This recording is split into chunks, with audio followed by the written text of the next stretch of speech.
कुछ 15 दिन ही पड़े हैं। मेरे को नहीं लगता कि भाई शहरवासियों को इसका बढ़ चढ़ के लाभ मिला। प्रॉपर जो गाइडलाइंस जो होनी चाहिए, जो इस स्टैम्प ड्यूटी को लेके जो अभय योजना लगी हुई है, उस पर जानकारी है ही नहीं। ये काम है आमदार का। आमदार क्यों नहीं करते, इसमें कोई एफर्ट्स डालते क्यों नहीं कि भैया ये जो विंडो है यहाँ पे खुलना चाहिए।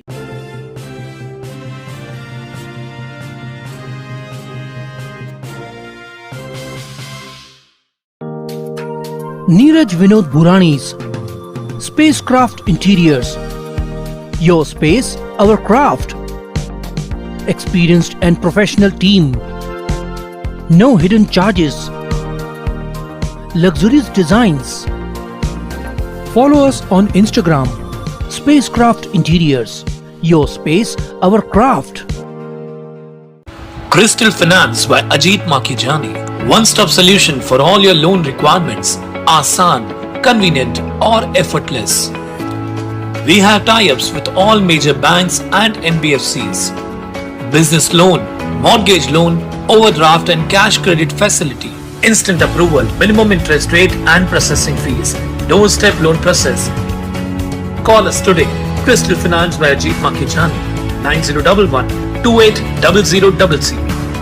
आज लेते एक मुलाकात प्रकाश कुकरेजा साहब के साथ, जो महानगर पालिका में लॉ ऑफिसर और सचिव रह चुके हैं।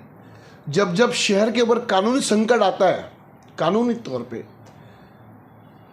स्कीमें आती है, उस स्कीमों का जब लाभ नहीं मिलता शहर वासियों को, तब हम सलाह लेने आ जाते हैं साहब के पास में, और जितना हो सके शहर वासियों को उस लाभ, वो स्कीम का फ़ायदा मिले, उनकी जानकारी हम साहब से लेते रहते हैं। अभी ये जो स्टैम्प ड्यूटी की जो अभय योजना जो लगी हुई है साहब, अभी खाली कुछ ही दिन पड़े, 10 से 12 दिन 15 दिन ही पड़े हैं। जो 100% जो डिस्काउंट मिलना था, जो पेनल्टी माफ़, ये माफ़, 1 लाख के अंदर आपकी स्टैम्प ड्यूटी वो भर जाएगी, वो अभी कुछ 15 दिन ही पड़े हैं। मेरे को नहीं लगता कि भाई शहरवासियों को इसका बढ़ चढ़ के लाभ मिला। क्या कहेंगे इस विषय के ऊपर, क्यों लाभ नहीं ले पाए शहरवासी? देखिए, यहाँ पे जो शहरवासियों को जानकारी बहुत कम है। वैसे आमतौर पे आप देखते हो कि नगर सेवक हो या आमदार हो, आए दिन कैंप लगाते रहते हैं। आपको आयुष्मान योजना हो, आधार कार्ड कैंप हो, पैन कार्ड कैंप हो। आज ये क्यों भूल गए कि हमको अमनेस्टी स्कीम में भी कैंप लगाना चाहिए। हाँ। अगर अमनेस्टी स्कीम में ये कैंप लगा दे तो लोग बढ़ चढ़ के हिस्सा लेते। आज ये भूल गए क्योंकि उनको खुद को ही मालूम नहीं है कि अमनेस्टी स्कीम है क्या, अभय योजना है क्या। इस अज्ञान के कारण पूरा शहर जो है पूरी तरह से बढ़ चढ़ के लाभ नहीं ले पा रहा है। जिस तरह से इसको ओपनिंग मिलनी चाहिए उस तरह से ओपनिंग मिल नहीं रही है।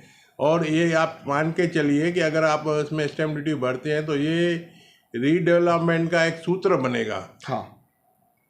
और इस सूत्र को आप गवाए नहीं। ये मौका है, ये फिर नहीं आने वाला। जो एक बार गया तो गया, आपके हाथों से जब ये मौका है खिसकता जाएगा और आप लोग रह जाओगे। सब जानकारी कम है, तो काफ़ी लोग मुझे भी फ़ोन करते हैं, बता रहे ये करें वैसे करें, कभी मैं किनको कहाँ भी भेजता हूँ, कभी किनको कहाँ पे बोलता हूँ संपर्क करें। तो एक्चुअली प्रॉपर जो गाइडलाइंस जो होनी चाहिए, जो इस स्टैम्प ड्यूटी को लेके जो अभय योजना लगी हुई है, उस पर जानकारी है ही नहीं। मैं आपको बताऊं, जब महानगर पालिका में जब थाने से कुछ अधिकारी लोग आए थे समझाने के लिए, तो उसमें मैं कहूं कि कुछ हमारे जैसे आपने कहा कि भाई शहर के माजी नगर सेवक, ये कुछ नेता लोग तो खाली सफाई अभियान में व्यस्त थे उस दिन। तो यानी जो इतनी बड़ी समस्या, जो इतना बड़ा पहाड़ जो टूटा हमारे शहर के ऊपर अवैध निर्माणों का, जिसके कारण आज पूरे शहरवासी मतलब बिखर गए, मतलब परेशान हो गए। तो इतना बड़ा फैसला उस दिन था, उतनी बड़ी मीटिंग थी, लेकिन काफ़ी शहर के नेता लोग गुम थे। ऐसे क्यों?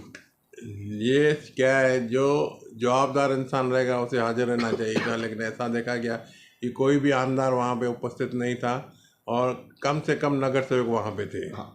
इसके कारण उनको लगता है कि अभय योजना में कोई रुचि नहीं है। जब सरकार ने इतना बड़ा मौका दिया है और आपको इस शहर को इस योजना की सबसे ज़्यादा ज़रूरत है। अभी ये क्या है, योजना जो है एक ऐसा है, आप पहले ये समझ लीजिए कि आपको स्टैम्प ड्यूटी क्यों भरना है।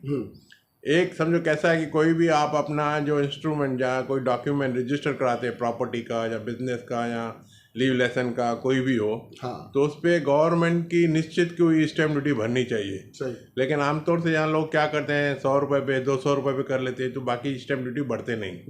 तो अभी उनको मौका मिला है कि जो आपने स्टैम्प ड्यूटी भरी नहीं है, 1980 से लेकर 2000 तक 1 लाख तक अगर भी स्टैम्प ड्यूटी रहा तो आपको 0 स्टैम्प ड्यूटी भरना है, और उसके अलावा आपको 0 पेनल्टी। उसके बाद भी आपको सफिशिएंट स्टैम्प का वो गवर्नमेंट आपको स्टैम्प मार के देगी। और अगर 2001 से लेकर 2020 तक है तो उसमें 25% छूट है, बाकी 75% आपको स्टैम्प ड्यूटी भरना है और 10% पेनल्टी भरना है। ये मौका तो फिर नहीं मिलेगा। आपने तो स्टैम्प की चोरी की, और स्टैम्प की चोरी करने के बाद अगर गवर्नमेंट आपको मौका दे रही है कि आपको सब माफ़ है, खाली आप प्रोसीजर में जाओ। और प्रोसीजर में जाने के लिए आपको 2 ही बातें याद रखनी है। आपको igr.gov.in वेबसाइट पे आपको लॉगिन करना है। वहाँ पे एप्लीकेशन का फॉर्मेट है, चेक लिस्ट है, आपको क्या डॉक्यूमेंट देना है, क्या इन्फॉर्मेशन देना है, और एप्लीकेशन ऑनलाइन भी आप भर सकते हो, तो उसमें कोई प्रॉब्लम नहीं है। लेकिन आपके साथ ऑनलाइन एप्लीकेशन के साथ डॉक्यूमेंट्स भी होने चाहिए आपके पास, जो उनके साथ जोड़ने, और वो सब डॉक्यूमेंट जो स्कैन करके अगर ऑनलाइन भरते हो तो 10 MB से लेस होने चाहिए। 10 MB से ज़्यादा डॉक्यूमेंट नहीं होना चाहिए। एक PDF फोल्डर बना के उसको 10 MB के अंदर बनाना है। एक एक करके डॉक्यूमेंट नहीं डाल सकते आप। 10 MB से कम का फोल्डर बनाएंगे PDF, और वो उसको अटैच करेंगे। तो आप ऑनलाइन भी कर सकते हो। 31 जनवरी तक कोई भी अगर कोई भूल चूक से रह भी जावे तो ऑनलाइन एप्लीकेशन जरूर कर देवे।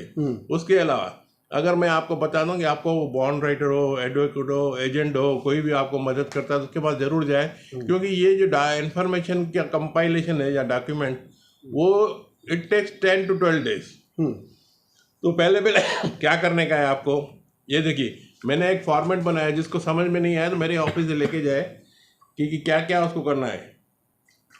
उसको पहले एप्लीकेशन लेना है, उसके डिटेल्स फिल करने हैं, उसके ऊपर 5 रुपये का स्टैम्प लगाना है और अपना फ़ोटो लगाना है। वो आपको एप्लीकेशन पूरा भर के देना है। उसके अलावा उसके बाद किसी अगर आप फाइल खुद नहीं लेके जाते, किसी और को देते, किसी एजेंट को देते, तो उसको अथॉरिटी लेटर देना है। उसके बाद एक एफिडेविट है। एफिडेविट जो है, आपको एफिडेविट वो भरना है। एफिडेविट कहाँ से लेना, कंटेंट भरोगे आप एफिडेविट के कंटेंट तब भर पाओगे जब आपके सामने जो एग्रीमेंट है जिसको आपको स्टैम्प करवाना है, उसमें उसके डिटेल्स मिलेंगे, और वो एफिडेविट में आपको डालना है। वो एफिडेविट करके आपको वो नोटराइज करके देना प्लेन पेपर पे। उसके बाद आपको इंडेक्स चेकलिस्ट बनाने का है कि आपने कौन कौन से डॉक्यूमेंट्स डाले। अभी डॉक्यूमेंट्स कौन कौन से डालने हैं आपको मैं वो भी बता रहा हूँ कि डॉक्यूमेंट्स में पहला तो आपको जो स्टैम्प पेपर आपने परचेज किया है, अगर आपने स्टैम्प वेंडर से परचेज किया है और वो जिंदा है, वो अगर आपको सर्टिफिकेट देता है तो ओरिजिनल सर्टिफिकेट और ओरिजिनल एग्रीमेंट आपको लगाना है। उसके बाद अगर नहीं है उनके पास, वेंडर के पास कोई चांस लेने का, तो आपको सब रजिस्ट्रार ऑफ असेट्स के बाद एक एप्लीकेशन करना है कि ये स्टैम्प पेपर मैंने फला वेंडर से खरीदा था, इसको आप सर्टिफाई करके दो। वो आपको 2, 4, 5, 6 दिन 7 दिन में सर्टिफाई करके देगा, ओरिजिनल उसको सर्टिफिकेट लगाना है। और दूसरी बात रहेगी कि आपने जो उसमें पेमेंट की है, price of the purchase price of the instrument, उसमें आपको प्राइस प्रूव करने के लिए या तो बैंक का स्टेटमेंट अथोराइज ऑथेंटिकेटेड होना चाहिए, या तो पासबुक होना चाहिए, वही तो नहीं है, या तो आपको ITR रिटर्न होने चाहिए। अच्छा, तो ये आपको उसके साथ जोड़ना है। उसके साथ प्रॉपर्टी टैक्स और प्रॉपर्टी टैक्स का रिसिप्ट, और उसके बाद आपको एक्सट्रैक्ट जो असेसमेंट डिटेल्स बताएगा आपको कॉर्पोरेशन से। पहले असेसमेंट वहाँ पे जाने से 5 मिनट में मिलता था, अभी उसको महानगर पालिका ने दिक्कतों का एक मतलब बौछार खड़ा कर दिया है कि जहाँ पे अभी 4, 5, 6 दिन ऑफिसर के सही के बगैर एक्सट्रैक्ट नहीं मिलता, वहाँ पे नहीं तो डिजिटल एक्सट्रैक्ट देके उनको लोगों को आप लोग टाइम पे दे सकते हो, लेकिन वो देना नहीं चाहते, वो 4, 5 दिन लगा दे। जब कैंप खुद ही लगाते हैं कि भाई आप इसका लाभ दो, तो ये जो डिफिकल्टीज है कारपोरेशन को रिमूव करना चाहिए, लेकिन अभी तक नहीं करे, उल्टा उन्हें डिफिकल्टीज बढ़ा दी है एक्सट्रैक्ट देने में। जैसे तो और दूसरी बात, अगर आपके पास पेमेंट का कोई डिटेल्स नहीं है तो आपको इलेक्ट्रिसिटी बिल हो, प्रॉपर्टी टैक्स हो, राशन कार्ड हो, गैस कुकिंग कनेक्शन हो, पासपोर्ट हो, प्रॉपर्टी से संबंधित, और आपके पास शॉप लाइसेंस हो, ऐसा कोई भी डॉक्यूमेंट हो जो आपको प्रूव करता हो, गवर्नमेंट लेटर हो कोई कि भाई उस समय पे आप इस प्रॉपर्टी में ऑक्यूपेशन में थे, तो वो आपको उसके साथ जोड़ना है, ऐसा है। अच्छा, साथ ही साथ में साहब इन लोगों ने कहा था